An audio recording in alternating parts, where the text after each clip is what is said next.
কবে মিলবে মুক্তি? আদালত দিল যুক্তি। মুক্তি মিলতে পারে একটা যুক্তিতে, যদি আপনি স্ত্রীকে শারীরিক ও মানসিক অত্যাচার না করেন। একমাত্র শারীরিক ও মানসিক অত্যাচার করলেই স্ত্রীরা স্বামীর বিরুদ্ধে 498 ক ধারায় অর্থাৎ বধূ নির্যাতন মামলা করে থাকে। এই 498 ক ধারা স্ত্রীদের কাছে একটা সুরক্ষা বলয়ের মতো কাজ করে থাকে, কিন্তু অনেক ক্ষেত্রে স্ত্রীরা এই সুরক্ষা বলয়ের অপব্যবহার করে থাকে। স্বামী শ্বশুর শাশুড়িকে জব্দ করতে বা যৌথ সংসার থেকে মুক্তি পেতে বা টাকা বা সম্পত্তির লোভে বা পরকীয়ায় লিপ্ত থাকলে ও আরো অনেক কারণে স্ত্রীরা স্বামীর বিরুদ্ধে মিথ্যা বধূ নির্যাতনের মামলা করে থাকে। স্বামী হিসাবে আপনাকে কার কার সাথে লড়াই করতে হবে ও স্বামীদের কি কি করণীয়, এই নিয়ে আমার বেশ কয়েকটি ভিডিওর লিংক ডেসক্রিপশনে দেওয়া আছে, চাইলে দেখে নিতে পারেন। এমনও দেখা যায় স্বামী স্ত্রীর মধ্যে দীর্ঘদিন ধরে বনিবনা নেই, অথচ হঠাৎ করে স্ত্রী অসৎ উদ্দেশ্যে স্বামীর বিরুদ্ধে 498 ক ধারায় বধূ নির্যাতন মামলা করে থাকে। আবার স্বামী স্ত্রীর মধ্যে দীর্ঘদিন ধরে সম্পর্ক না থাকার কারণে স্বামী ডিভোর্স চেয়ে মামলা ফাইল করলে স্ত্রী তৎক্ষণাৎ 498 ক ধারায় বধূ নির্যাতন মামলা করে দেয়। এরকমই এক মামলায় সুপ্রিম কোর্ট 3টি গ্রাউন্ডের কথা বলেছে, যার ভিত্তিতে স্বামীদের বিরুদ্ধে করা বধূ নির্যাতন মামলা বাতিল করা যেতে পারে। এই 3টি গ্রাউন্ড সম্পর্কে বিস্তারিতভাবে জানতে হলে ভিডিওটি প্রথম থেকে শেষ অবধি অবশ্যই দেখতে থাকুন।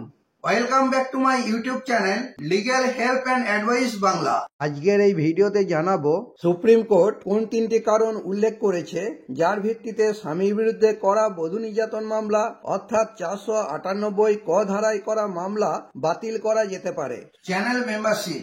আজই এই চ্যানেলের সাথে সরাসরি যুক্ত হন। দেরি না করে চ্যানেলের মেম্বারশিপ গ্রহণ করুন।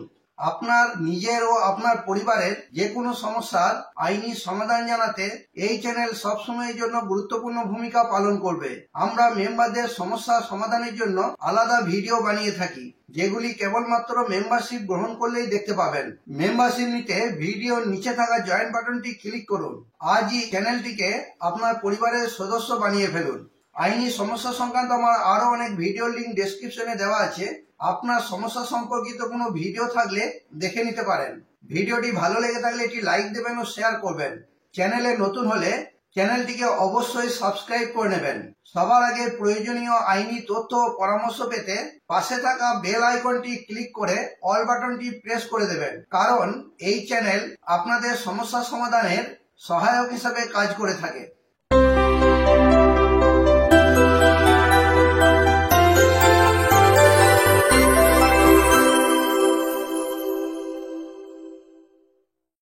সুপ্রিম কোর্ট কোন 3টি কারণ উল্লেখ করেছে যার ভিত্তিতে স্বামীর বিরুদ্ধে করা বধূ নির্যাতন মামলা অর্থাৎ 498 ক ধারায় করা মামলা বাতিল করা যেতে পারে। সুমন মিশ্র বনাম স্টেট অফ উত্তরপ্রদেশ, ফেব্রুয়ারি 2025। মামলার তথ্য থেকে জানা যায় যে ইংরাজি 5/3/2016 তারিখে রিসল কুমার ও প্রিয়াঙ্কা মিশ্রের হিন্দু রীতিনীতি মেনে বিয়ে হয়। উভয়ের মধ্যে বনিবনা না হওয়ায় তারা পৃথকভাবে বসবাস করতে শুরু করে। এরপর স্বামী রিসল কুমার ইংরাজি 17/6/2021 তারিখে 1955 সালের হিন্দু বিবাহ আইনের 13 নম্বর ধারা মতে বিবাহ বিচ্ছেদ অর্থাৎ ডিভোর্সের জন্য পারিবারিক আদালতে মামলা দায়ের করে। পাল্টা মামলা হিসাবে স্ত্রী প্রিয়াঙ্কা মিশ্র স্বামী শ্বশুর শাশুড়ি ও দেবরের বিরুদ্ধে বধূ নির্যাতন, পণের দাবি ও ধর্ষণ সহ একাধিক ধারায় ফৌজদারি কার্যবিধির 154 নম্বর ধারা মতে এফআইআর দায়ের করে। ধর্ষণের অভিযোগ মূলত দেবরের বিরুদ্ধে করা হয়। এরপরে পুলিশ তদন্ত শুরু করে ও ভারতীয় দণ্ডবিধির 498 ক, 504 ও 506 ধারায় পুলিশ চার্জশিট দাখিল করে। চার্জশিটে ধর্ষণ সংক্রান্ত 376 ধারাটি বাদ দেওয়া হয়। এই ধর্ষণ সংক্রান্ত 376 ধারাটি বাদ দেওয়ার বিরুদ্ধে অভিযোগকারিনী কোনো আবেদন করেননি। এরপরে স্বামী ও তার পরিবার সহ অর্থাৎ অভিযুক্তরা ফৌজদারি কার্যবিধির 482 নম্বর ধারা মতে তাদের বিরুদ্ধে ওঠা অভিযোগ খারিজ করার জন্য হাইকোর্টের দ্বারস্থ হয়। হাইকোর্ট আবেদনটি খারিজ করে দেয় এই বলে যে প্রাথমিকভাবে তাদের বিরুদ্ধে অভিযোগ রয়েছে।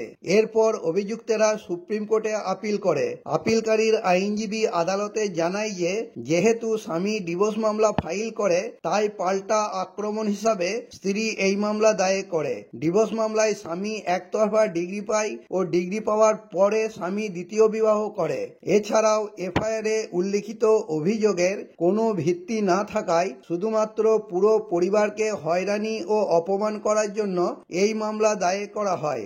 ম্যাজিস্ট্রেটের সামনে দেওয়া বয়ান ও এফআইআর এ দেওয়া বয়ানের সঙ্গে বিস্তর অমিল রয়েছে।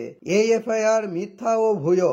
অন্যদিকে স্ত্রীর পক্ষের আইনজীবী জানান যে এফআইআর এ করা অভিযোগ মামলায় দাখিল করা চার্জশিট ও রেকর্ডে থাকা প্রমাণ বিবেচনা করে এই মামলায় চার্জশিট বাতিল করার কোনো প্রশ্নই ওঠে না। তিনি আরও জানান যে চার্জশিট দাখিলের পর্যায়ে হস্তক্ষেপ করার সুযোগ সীমিত, তাই এফআইআর ও চার্জশিট বাতিল করা যাবে না। সুপ্রিম কোর্ট উভয় পক্ষের বক্তব্য শোনার পর জানায় যে স্বামী তার স্ত্রীর আচরণে ক্ষুব্ধ হয়ে ডিভোর্স মামলা ফাইল করার পরে স্ত্রী এফআইআর করে। এতে স্পষ্ট হয় যে স্ত্রী ভেবেচিন্তে পাল্টা আক্রমণ করার জন্য এই এফআইআরটি দায়ের করে। যদি কোনো স্ত্রীর উপর নির্যাতন হয়ে থাকে তাহলে সে অভিযোগ করার জন্য এতদিন অপেক্ষা করবে না যে কখন তার স্বামী ডিভোর্স মামলা ফাইল করবে। তাই আদালত মনে করে এই এফআইআর স্বামী ও তার পরিবারকে হয়রান ও অপমান করার জন্য অনেক ভেবেচিন্তে সাজিয়ে লেখা হয়েছে। সুপ্রিম কোর্ট আরও জানায় যে স্ত্রী তার এফআইআর এ জানায় যে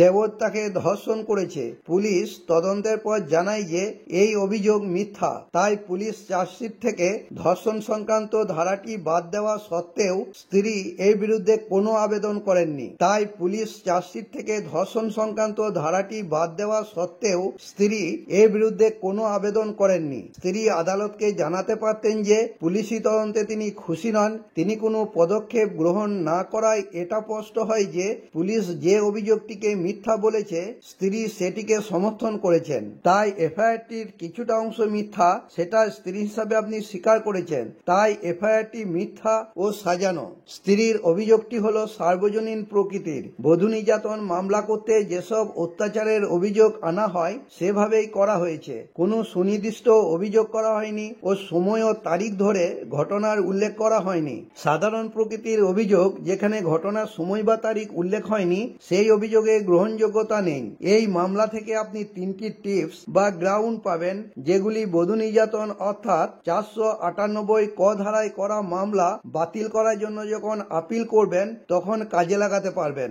1. ডিভোর্স মামলা ফাইল করুন। আপনি যখন দেখবেন যে আপনার স্ত্রীর সাথে আপনার একদম বনিবনা হচ্ছে না বা আপোষ মীমাংসা করার চেষ্টা করে ব্যর্থ হচ্ছেন তখন দেরি না করে চটপট স্ত্রীর বিরুদ্ধে ডিভোর্স মামলা ফাইল করুন। ডিভোর্স মামলা ফাইল করার পর নোটিশ ইস্যু ও তা গৃহীত হবার পর যদি স্ত্রী বধূ নির্যাতন মামলা করে থাকে তাহলে আপনি ওই মামলা বাতিল করার জন্য হাইকোর্ট বা সুপ্রিম কোর্টে আপিল করতে পারবেন। 2. এফআইআর এ আংশিক মিথ্যা। স্ত্রীর করা এফআইআর এ যেসব অভিযোগ আনা হয়েছে তার আংশিক যদি মিথ্যা বলে প্রমাণিত হয় অর্থাৎ পুলিশ তদন্তের পর যদি জানতে পারে যে অভিযোগের একটা অংশ মিথ্যা ও সেই সংক্রান্ত ধারা চার্জশিট থেকে বাদ দেয় তাহলে আপনি যখন মামলা বাতিলের জন্য হাইকোর্ট বা সুপ্রিম কোর্টে আপিল করবেন তখন এই গ্রাউন্ডকে কাজে লাগাতে পারবেন। 3. সময় ও তারিখ উল্লেখ না করা। অভিযোগগুলি কখন ও কোন তারিখে সংঘটিত হয়েছে তা যদি এফআইআর এ লেখা না থাকে তাহলে সেটি আদালতের কাছে গ্রহণযোগ্য নয় বা আদালত সেই অভিযোগগুলিকে মান্যতা দেয় না। তাই যখন আপনি দেখবেন এফআইআর এ ঘটনার সময় ও তারিখ উল্লেখ নেই তখন আপনি বধূ নির্যাতন মামলা বাতিলের জন্য আপিল করতে পারেন। আজ এই পর্যন্তই। এই সংক্রান্ত কোনো সমস্যা থাকলে কমেন্টে জানাবেন। ভিডিওটি ভালো লেগে থাকলে সাবস্ক্রাইব করে দেবেন। Legal help and advice Bangla channel সর্বদা আপনাদের পাশে আছে।